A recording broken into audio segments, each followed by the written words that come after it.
Inverter ஏசியில் மெக்மெட் PCB பயன்படுத்தியிருந்தாங்கன்னா communication voltage அளந்து இன்டோரில் ஃபால்ட்டா இல்லை அவுட்டோரில் ஃபால்ட்டான்னு ஈஸியாக நம்ம ஐடென்டிஃபிகேஷன் பண்ணிக்கலாம்.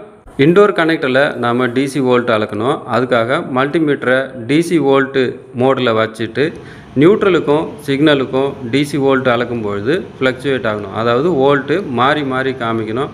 ஸோ அப்படி மாறி மாறி காமிச்சிது அப்படின்னாக்கா கம்யூனிகேஷன் நல்லா இருக்குது அப்படின்னு அர்த்தம்.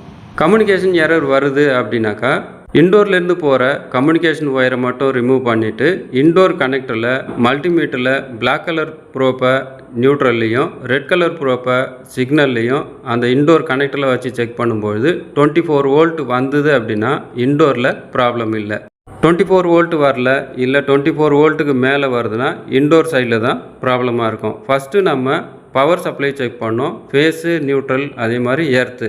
ஸோ இது கரெக்டாக இருந்தால் தான் நமக்கு இன்வெர்டர் ஸ்பிளிட் ஏசி ஒர்க் ஆகும். எர்த்து இல்லைனாலும் நமக்கு கம்யூனிகேஷன் எரர் வரும். அதே மாதிரி ஃபேஸ் நியூட்ரல் ரிவர்ஸ் ஆனாலும் கம்யூனிகேஷன் எரர் வரும். ஃபேஸு நியூட்ரலில் லூஸ் கனெக்ஷன் ஆனாலும் நம்ம கம்யூனிகேஷன் எரர் வரும்.